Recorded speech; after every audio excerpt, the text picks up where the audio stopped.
Yeah, so I did a test run before I went to bed last night, and I left this too wide, and right after I turned it on, it basically hit the table and scraped all the way to the middle. Still leveled itself out, but that's not what actually I'm making this short video for. I just wanted to do a little description of things that really you might want to be aware of when you're actually building this thing. And one is the limit switch, I believe it's the Z-axis limit switch. It doesn't have instructions on what you need to do with that. It's pretty much blank. So I actually, the reason why I discovered it is because I went through the leftover components and I couldn't figure out why there was still a limit switch there. So I kept on going back to the user manual, looking at the user manual to figure out why it was there. I mean, why I had an extra limit switch. And I noticed that on the board itself, there was a spot missing. Right there, SZ. And I couldn't really figure out why there would be a spot missing. And I was thinking maybe it was just for an upgrade or add-on or, you know, something like that. But I do know that generally if you're going to build a device like this, you want a limit switch on every axis. So yeah, I went ahead and noticed that there was two holes and installed the limit switch anyways, which I'm really glad I did, because I'm almost certain that once I turned it on, it would keep going until it got a signal, which it would never get. So all this would collide directly into the table, and the belts, or this right here, would probably strip. I'm not exactly sure. So just FYI, if you have an extra limit switch, there's a reason why you have that extra limit switch. So you need to install it. Also, another thing is that this fan, it rattles when it first comes on. I loosen it up until it stopped rattling. I'm probably going to take it completely off because I really don't understand why there really needs to be a fan there. It's not even that aesthetically appealing to look at. So I'm probably going to be taking that off. And of course, as you can see, I got a pretty bad spaghetti monster with the wires. So I'm going to use the extra organizing, I guess you can say plastic filament, or I'm not exactly sure what they call this, but regardless, it's going to organize my wires into a bundle.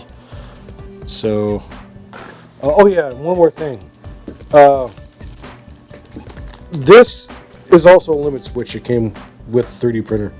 I didn't know what it was at first. I actually Googled it, and a YouTube video popped up. It is actually the replacement, or I guess you can say an upgrade from that limit switch, but I'm not going to use this because I don't trust it. It's basically like a little 5 volt sonic sensor, and it works, and it goes actually underneath right here. I'm not exactly sure where it mounts, but I do know that it mounts right here, and it stops before it gets to this right here. But I went ahead and did the analog, the normal limit switch, because I just feel that it's safer, and you know, I don't need anything fancy like this. So I'm just gonna store this away. Yeah, I'll continue the video. Oh yeah, one more thing.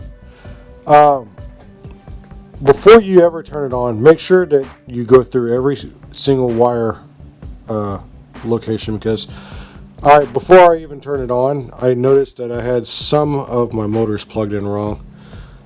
I went ahead and reorganized. I went step by step.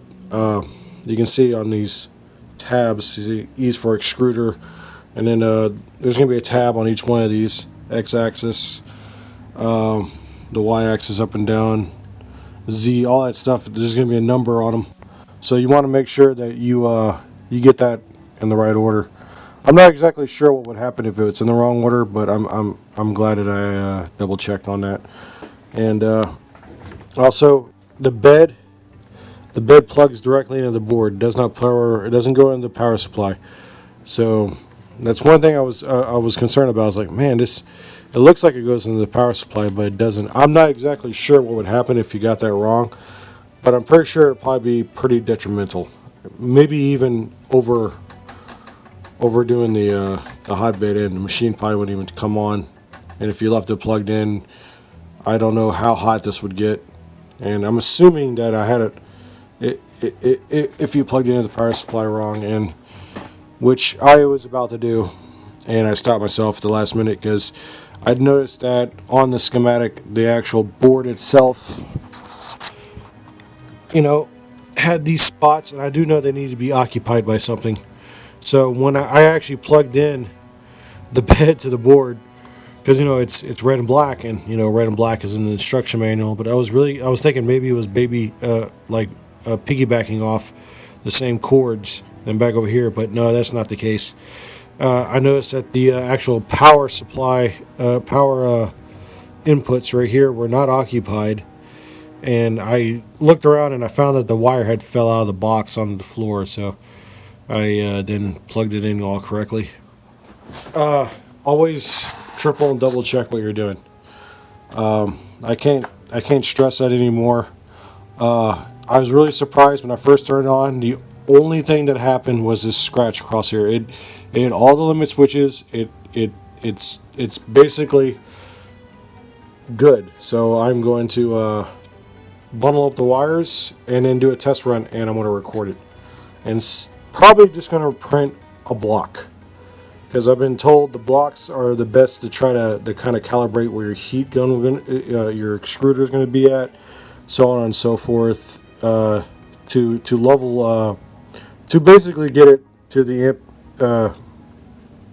ambient temperature of the room to work with it. I'm going to, of course, turn my ceiling fan off. I'm going to try to run it in a, I guess you could say, a stale air environment where there's no actual airflow anywhere, and probably do the paper trick where you put the paper underneath this and level this out right here. I actually put this completely together by eye. I did not use a caliber or nothing, so surprisingly it feels really sturdy and level. So, oh yeah, and one more thing. The set screws, there was one part that was missing. There was one set screw missing from it. I mean, I had the other one. I'm still using the other set screw on there, but there's supposed to be two that holds the actual screw in place. So that kind of caught me off guard. I might order a bag of those. I do know that things, just like any kind of device, entropy, things are going to wear out. I'm probably going to end up buying some extra belt and just keep like a spool of this extra belt stuff. And I'm probably going to print tensioners, because I know some upgraded tensioners. So in my next videos, or next couple of videos, I'll probably be showing that off once I get this thing up and running at what I feel comfortable at. So anyways, stay tuned.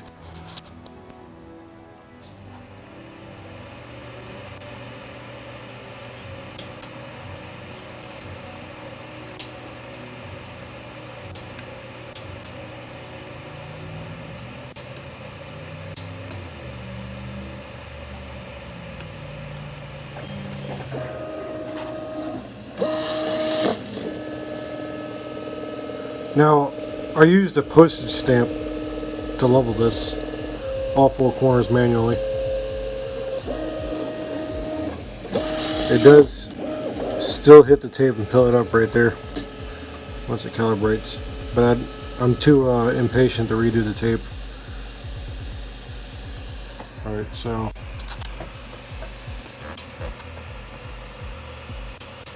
my SD card came with some preset, here we go, file print, preset stuff on there.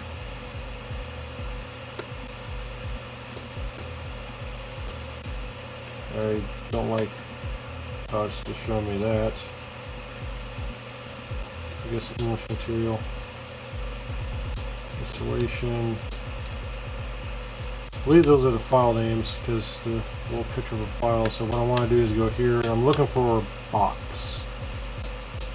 This is the first thing I want to try printing.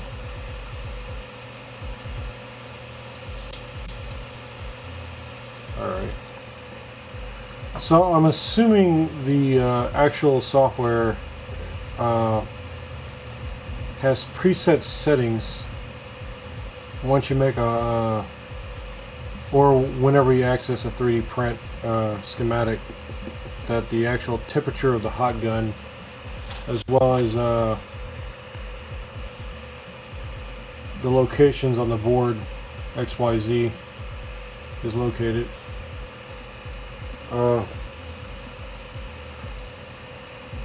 Not exactly sure how you get it started. But right now I'm in this like no man's zone of no man's land of knowing exactly what to do. Yes, I could look through the manual, which the manual is clustered. I just want one practice print. Let's see if I can go back.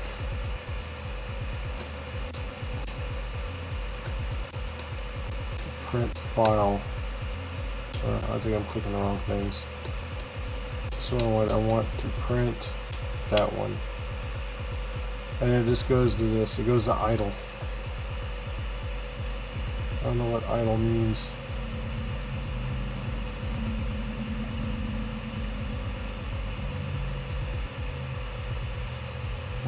I might have to do a little bit more tentative research, or just reset the whole unit altogether.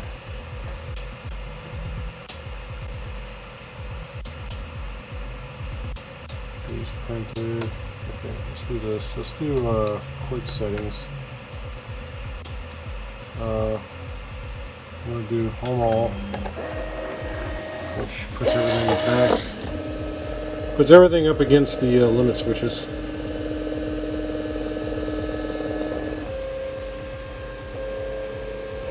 Oh, there was a preheat.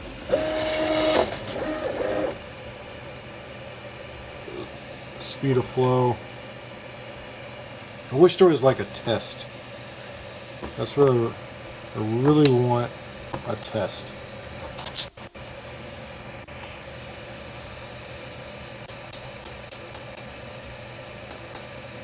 Extruder. Extruder is off. I'm wondering if it manually comes on once you access a print. So I'm not even going to try turning it on manually. Fan speeds. I actually turned the fan speed down to 25. I'm going to go back to the print file.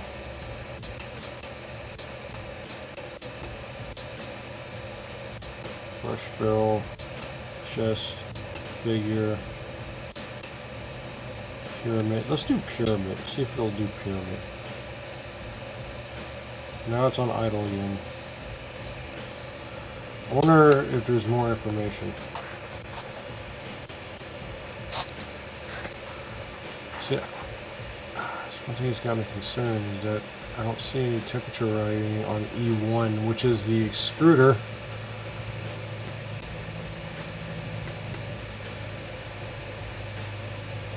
Alright, I will be back to check some more information on this. Alright, I kind of got a clue what to do. And I'm going to show you real quick. Now I have the A6, but for some reason I have the A8 screen. So it's a little bit annoying, because the instructor manuals are a little bit annoying. But if you click to the right, a star pops up, right? And then you click up or down to set the temperature. From what I can tell online, 50 degrees Celsius for the table bed is perfect. And a lot of people are running like 203, 205, 2010 on the temperature on the extruder. So I went ahead and set that to that temperature, even though I really don't have that much of a clue on what it should be at. So this is trial by fire right here. So if I go back up to the top, everything is now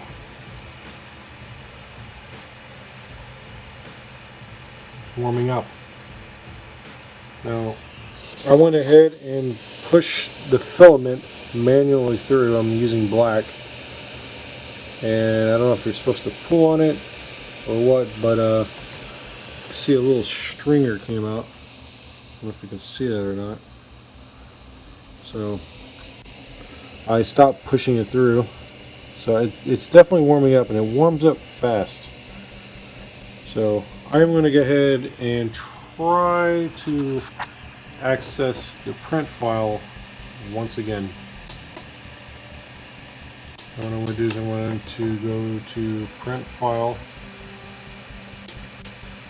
I'm going to try printing the cube once again.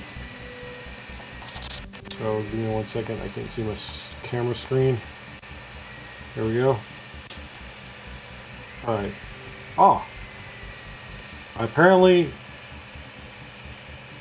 it activated for a second, then stopped. Stepper disabled. I don't know what that means. Stepper disabled. Let me try re-homing it. So what I'm going to do is I'm going to go to quick settings. I'm going to click home all.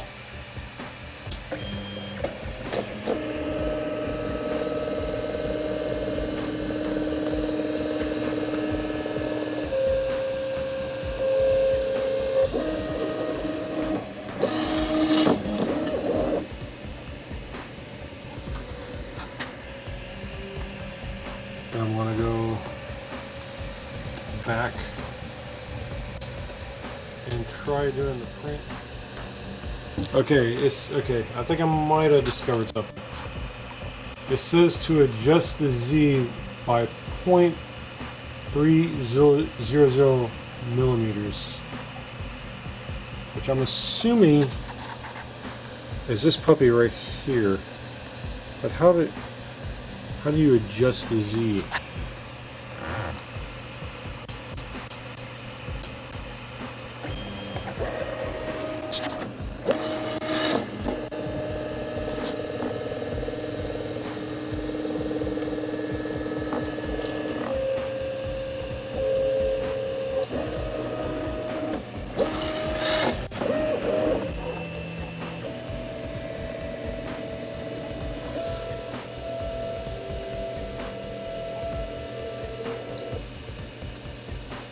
I'm getting the same error, so I'm going to do some more research and I'll get back.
Apparently I printed Baymax.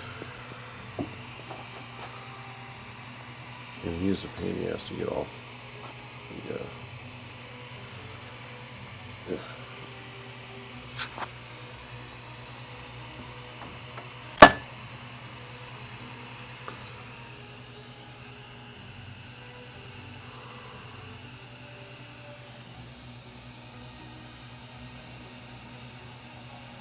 He's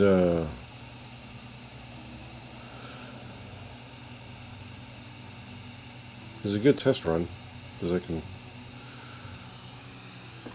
see some of the irregularities.